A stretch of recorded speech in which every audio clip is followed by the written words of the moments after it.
Nous allons maintenant passer au dossier numéro 4. Il s'agit toujours d'un dossier long. Il s'agit d'un patient de 45 ans, Monsieur X, qui est manutentionnaire et qui vient vous consulter en urgence pour une douleur du membre inférieur gauche. Il vous signale qu'il avait mal au dos depuis plusieurs jours, mais ce matin, au travail, alors qu'il déchargeait un camion, il a ressenti une violente douleur derrière la cuisse, sur le côté de la jambe, et qui le brûle jusqu'au pied, au niveau du gros orteil. On vous signale dans ses antécédents une hypertension artérielle traitée par Renitec ou Enalapril, un ulcère duodénal il y a 15 ans. Après votre examen clinique, vous posez un diagnostic de lombosciatique non compliqué. À la première question, on vous demande de décrire votre examen clinique. Ensuite, à la deuxième question, de quel territoire s'agit-il? Comment différenciez-vous une atteinte de la racine L5 d'une atteinte de la racine S1? Quelle est ici la cause la plus probable de sa lombosciatique? Quels arguments recherchez-vous pour vous orienter? À la quatrième question, on vous précise que vous décidez d'entreprendre un traitement médical. On vous demande quelles sont les 3 constatations qui pourraient vous faire changer d'avis. À la 5e question, on vous demande quel traitement vous proposez pour la phase aiguë. Enfin, à la 6e question, votre patient revient vous voir 8 jours plus tard avec un scanner qui confirme votre diagnostic. On vous demande si vous auriez prescrit cet examen et quelles en sont les indications. À la 7e question, votre patient reste douloureux malgré vos traitements médicamenteux.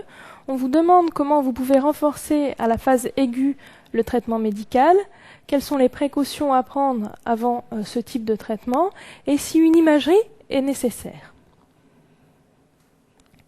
Enfin, à la 8e question, vous revoyez Monsieur X 2 mois plus tard, il est toujours douloureux et régulièrement en arrêt de travail. Vous décidez donc d'entreprendre des mesures de rééducation. Quels en sont les grands principes? Venons maintenant à la correction. Tout d'abord, à la première question, on vous demande de décrire votre examen clinique devant une lombosciatique. L'examen clinique devant une lombosciatique est relativement standardisé. Il s'agit d'un examen du rachis et des membres inférieurs chez un patient tout d'abord debout puis couché en sous-vêtements. Il recherche les éléments suivants.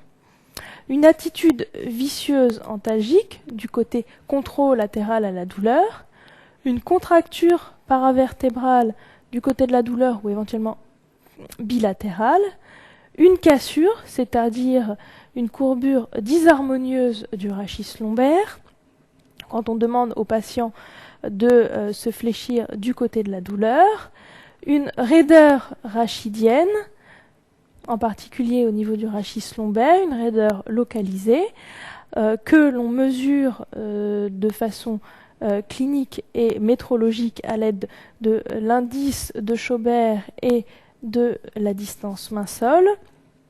Et enfin, on recherche ce qu'on appelle le signe de la sonnette, c'est-à-dire un déclenchement de la douleur radiculaire, je précise bien la douleur radiculaire et non pas de la douleur lombaire, donc un déclenchement de la radiculalgie à la pression paravertébrale à l'étage de la hernie du côté de celle-ci. À la marche, on demande au patient de marcher sur les talons pour regarder s'il n'y a pas un déficit moteur dans le territoire L5 et sur la plante des pieds à la recherche d'un déficit du triceps sural, donc territoire S1. Ensuite, examen des membres inférieurs chez un patient en décubitus dorsal, c'est-à-dire allongé. Vous recherchez un signe de la SEG, c'est-à-dire de déclencher encore une fois la radiculalgie à l'élévation du membre douloureux. Vous notez pour ce signe de la SEG l'angle par rapport au plan du lit, l'angle auquel vous déclenchez cette radiculalgie. On peut aussi parfois parler de la SEG lombaire, et cette fois-ci le LASEG lombaire est en fait le déclenchement d'une douleur lombaire à l'élévation du membre atteint. Et on peut aussi parfois parler de la seigue croisée, c'est-à-dire le déclenchement de la radiculalgie à l'élévation du membre inférieur contralatéral. Lors de cet examen en décubitus dorsal, vous devez réaliser un testing musculaire à la recherche d'un déficit moteur. Vous devez réaliser un examen neurologique à la recherche d'un déficit sensitif et enfin taper les réflexes pour savoir s'il y a l'abolition d'un des réflexes ostéotendineux. L'examen clinique doit aussi, par l'interrogatoire tout d'abord, rechercher l'existence de troubles sphinctériens. Vous devez quasiment systématiquement rechercher une hypoesthésie en selle, d'une par l'interrogatoire, éventuellement par l'examen clinique, et s'il existe le moindre trouble sphinctérien ou le moindre doute, réaliser un toucher rectal. Il est vrai qu'en pratique, on ne le réalise pas de façon systématique, mais enfin, dans un dossier de sciatique, vous ne perdez pas grand-chose à le signaler quand même. Et enfin, vous réalisez un examen général complet à la recherche de signes qui pourraient vous orienter vers ce qu'on appelle une lombosciatique symptomatique, c'est-à-dire liée à une pathologie sous-jacente. À la deuxième question, vous demandez de quel territoire s'agissait-il et comment vous différenciez une atteinte L5 d'une atteinte S1. Tout d'abord, ici il s'agissait d'une lombosciatique de territoire L5 gauche. Effectivement, le trajet douloureux qui était décrit ici était celui classique retrouvé dans une lombosciatique L5, c'est-à-dire la fesse, la face postéro et surtout externe de cuisse, la face externe de jambe, avec une douleur qui passe en général au-dessus de la malléole externe et qui irradie jusqu'au gros orteil, avec deux irradiations qui peuvent être un peu piégeuses dans ce contexte, qui sont éventuellement une douleur qu'on appelle la flèche inguinale qui irradie vers les organes génitaux externes, et parfois pas de douleur ni de troubles sensitifs au niveau du pied, mais une sensation de bracelet autour de la cheville. Ces deux caractéristiques se voient dans des atteintes du territoire L5. Pour le territoire L5, on n'a pas d'abolition des réflexes ostéotendineux parce qu'il n'y a aucun réflexe ostéotendineux qui corresponde à la racine L5. Et enfin, quand vous faites votre testing musculaire, donc à la recherche d'un déficit moteur, vous devez tester le moyen fessier en demandant au patient d'écarter sa jambe. Vous le mettez en décubitus latéral et vous lui demandez de soulever la jambe. On teste ainsi le moyen fessier. Le jambier antérieur, en lui demandant de relever le pied. Les péronniers latéraux, en lui demandant de porter le pied sur les côtés. Le releveur commun des orteils et le releveur propre du gros orteil. Maintenant, une atteinte S1. Le territoire douloureux et du trouble sensitif avec éventuellement un déficit est différent. Il se situe toujours au niveau de la face postérieure de cuisse et de jambe. Il passe en arrière de la malléole externe et irradie en général vers les derniers orteils. Pour le territoire S1, il existe un réflexe ostéotendineux et on peut retrouver une abolition du réflexe achilléen. Enfin, l'innervation motrice du territoire S1, c'est le grand fessier. Pour le tester, vous mettez le patient en décubitus dorsal, vos mains sous ses talons et vous lui demandez d'enfoncer ses jambes dans le plan du lit. Vous testez les ischio-jambiers, c'est-à-dire la flexion de la jambe sur la cuisse, et le triceps sural que vous testez en demandant au patient de marcher sur la pointe des pieds. Quelle est la cause, ici, la plus probable de sa lombosciatique et quels arguments, en dehors de ceux présents dans l'observation, vous recherchez pour cette orientation diagnostique? Ici, il s'agissait d'un patient manutentionnaire, il s'agissait donc très probablement d'une lombosciatique sur hernie discale. On recherche les signes caractéristiques de sciatique par hernie discale. Tout d'abord, par opposition aux lombosciatiques symptomatiques, les douleurs sont typiquement d'horaire mécanique, c'est-à-dire le matin quand il se lève et dès qu'il fait des efforts, calmé par le repos. Il existe fréquemment un facteur déclenchant mécanique, ici le port de charge lourde et son métier. Vous retrouvez aussi fréquemment une impulsivité à la toux ou à la défécation. Donc l'impulsivité à la toux et aussi le signe de la sonnette sont des signes évocateurs du mécanisme compressif de la racine par une hernie discale.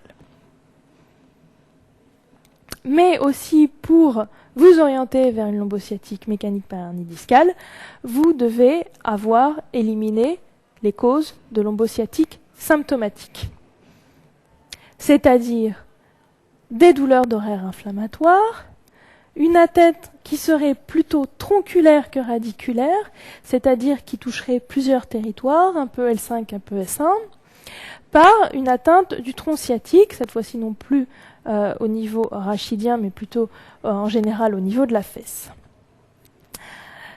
Sachant qu'il peut y avoir des lombosciatiques L5 plus S1 liées à des hernies discales lorsque celles-ci sont volumineuses, comme par exemple les syndromes de la queue de cheval où il s'agit de volumineuses lombosciatiques qui compriment l'ensemble des racines de la queue de cheval. Mais enfin, quand il y a une symptomatologie pluriradiculaire, il faut quand même être alerté d'une cause éventuellement symptomatique et d'une compression située ailleurs qu'au niveau du rachis. D'autres signes évocateurs de lombosciatique symptomatique, une altération de l'état général, une perte de poids, une fièvre. Sur le plan biologique, un syndrome inflammatoire,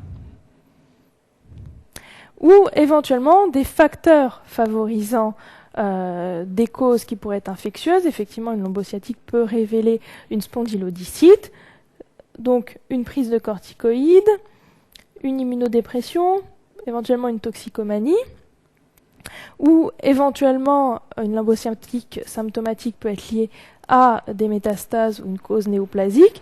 Donc rechercher un antécédent néoplasique qui irait avec l'altération et la perte de poids. Finalement, donc on a dit lombosciatique mécanique sur hernie discale. Vous décidez d'entreprendre un traitement médical. Quelles sont les 3 constatations qui pourraient vous faire changer d'avis? Tout d'abord, vous faire changer d'avis, c'est quoi? Ça veut dire non, on ne va pas faire un traitement médical. Ça veut dire on va faire un traitement chirurgical. Donc on vous demandait dans cette question quelles étaient les 3 indications chirurgicales dans la lombosciatique par hernie discale. Il existe 2 indications formelles et une indication relative. Tout d'abord, une indication formelle, c'est la lombosciatique déficitaire. On dit déficitaire quand il existe un déficit musculaire au testing inférieur à 3 sur un groupe musculaire qui est autre que le releveur propre du gros orteil, c'est-à-dire le jambier, le fessier, c'est-à-dire un groupe musculaire qui gênerait à la marche si on gardait un déficit. Par exemple, le jambier, ça donne un stépage. Si on a un déficit inférieur à 3, il y a un pronostic fonctionnel. Donc il s'agit aussi ici d'une indication formelle. La deuxième indication formelle, c'est le syndrome de la queue de cheval. C'est pour ça qu'il était important au moment de l'examen clinique de rechercher des troubles sphinctériens et des signes à type d'hypo ou d'hémi-anesthésie en selle. Là encore, l'indication est formelle liée au pronostic fonctionnel, liée à la fois au déficit et aux troubles sphinctériens. Enfin, la troisième indication est la lombosciatique hyperalgique. On entend par lombosciatique hyperalgique une lombosciatique qui résiste au traitement antalgique de niveau 3, c'est-à-dire à la morphine. Ici, l'indication, je vous l'ai dit, est relative. Le pronostic fonctionnel n'est pas engagé. C'est la symptomatologie du patient, la symptomatologie douloureuse, qui vous pousserait à la chirurgie plutôt que le risque fonctionnel. À la 5e question, on vous demande quel traitement proposez-vous donc dans une lombosciatique à la phase aiguë. Ici, je vous rappelle qu'il s'agit d'un patient qui était sous Rhinitec pour une hypertension artérielle et qui avait un antécédent d'ulcère.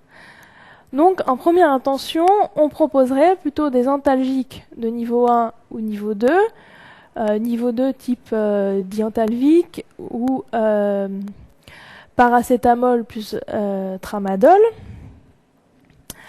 Vous associez à ça des décontracturants ou myorelaxants type myolastan ou tétrazépam, ou pour certains un peu mieux associé du rivotril, qui est une benzodiazépine qui a une action sur la composante neurogène de la douleur de la lombosciatique, de la radiculalgie, et qui a à la fois un effet myorelaxant. Et ici, au vu des antécédents d'ulcères et de la prise de médicaments inhibiteurs de l'enzyme de conversion, il était préférable d'éviter les AINS. L'antécédent d'ulcère n'était pas une contre-indication formelle à la prise d'anti-inflammatoires. Vous pouviez le prescrire avec des IPP, mais l'hypertension artérielle, mais surtout le médicament qui est prescrit pour cette hypertension artérielle, qui est ici les inhibiteurs de l'enzyme de conversion, ne doivent pas être associés aux anti-inflammatoires non stéroïdiens du fait du risque d'insuffisance rénale aiguë. Donc, si vous avez vraiment besoin des anti-inflammatoires, vous pouviez arrêter le traitement par Renitec, le remplacer par un autre traitement. Mais enfin, dans le cadre d'une lombosciatique, le rapport bénéfice-risque hypertension lombosciatique était en faveur d'une prescription dentalgique simple avant d'avoir recours aux anti-inflammatoires avec toutes les précautions qu'on vient de citer. Enfin, il s'agissait ici d'une lombosciatique apparue au cours du travail, donc il fallait proposer déjà un arrêt de travail et surtout faire une déclaration d'accident du travail.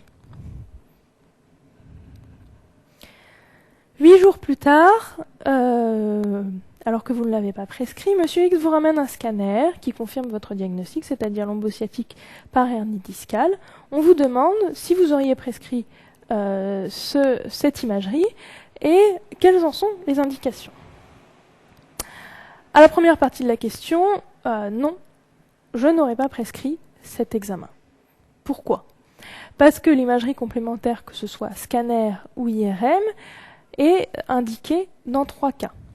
Le premier, et ce qui est assez logique, c'est si une chirurgie est envisagée. Effectivement, on ne va pas faire une cure de hernie discale s'il n'y a pas de hernie discale. Donc avant d'intervenir sur une lombosciatique par hernie discale, il faut s'assurer de l'existence de cette hernie discale, donc réaliser un scanner et une IRM pour savoir, 1, s'il y a une hernie discale, 2, où elle se situe, pour pouvoir intervenir dessus au bon étage, au bon endroit.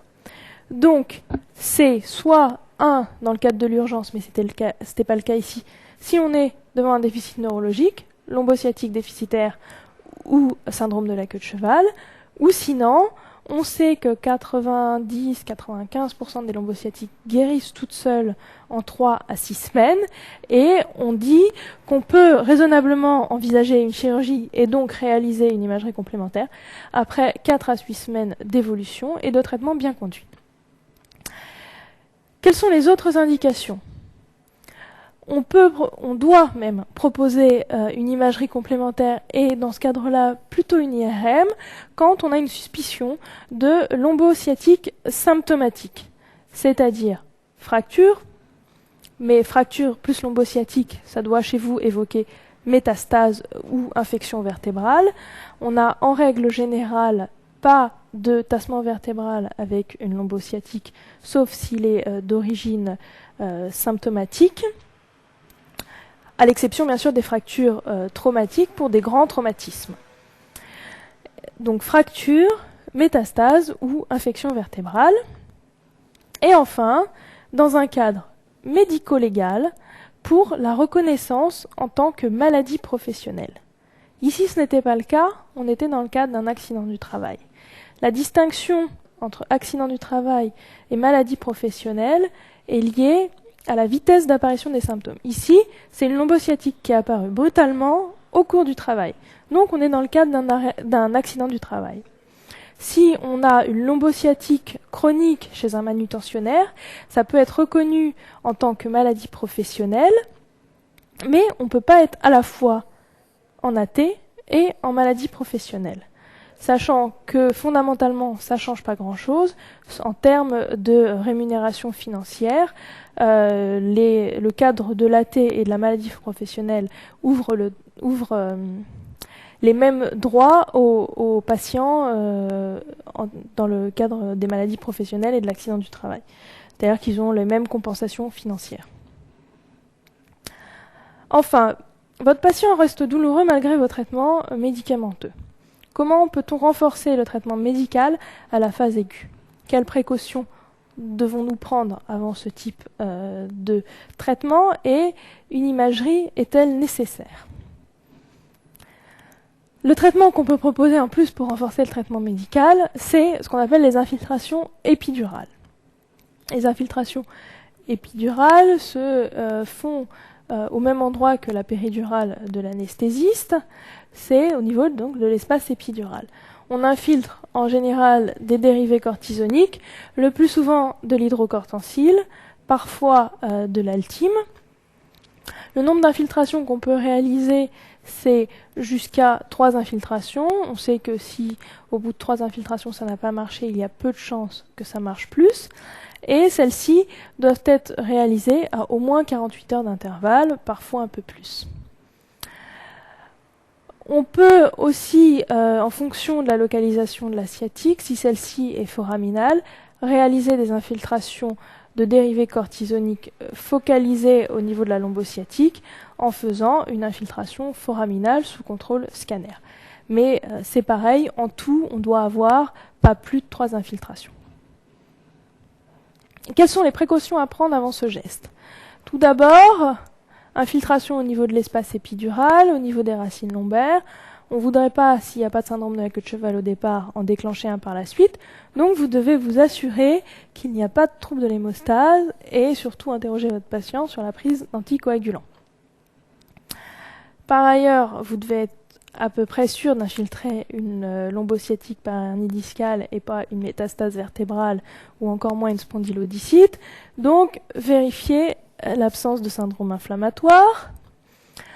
Ensuite, vous devez éviter d'inoculer quoi que ce soit au moment du geste et donc prendre ainsi des précautions d'asepsie pour ne pas être responsable de la spondylodicite chez un patient ayant juste une hernie discale.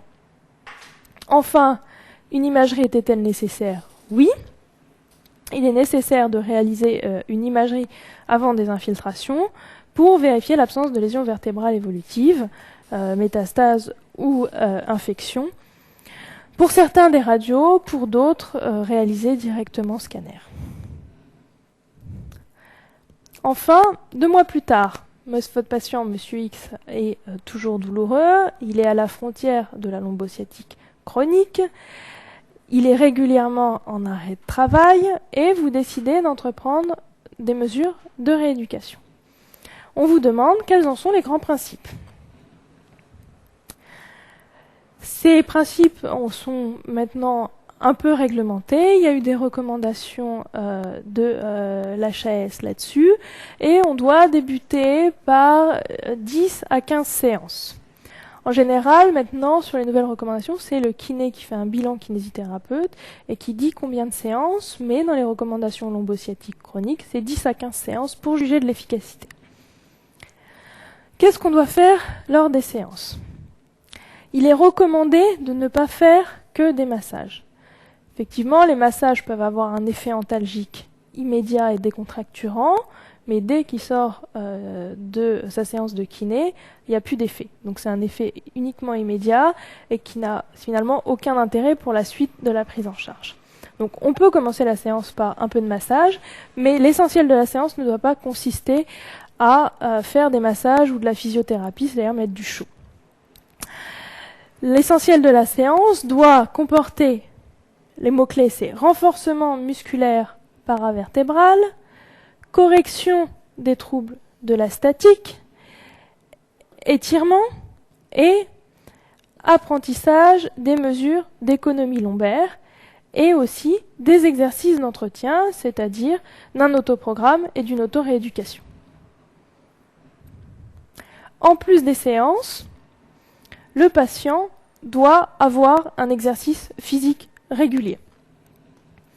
Il doit aussi poursuivre l'auto-rééducation, c'est-à-dire réaliser seul, quotidiennement, à domicile, les exercices appris au cours des séances.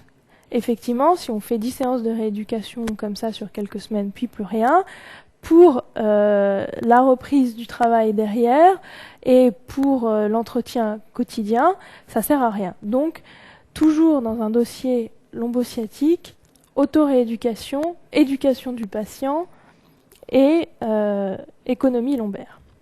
Enfin, comme on l'a dit, donc information du patient sur les bénéfices de réaliser chez lui ces mouvements quotidiennement, c'est-à-dire une éducation pour favoriser l'adhésion au traitement.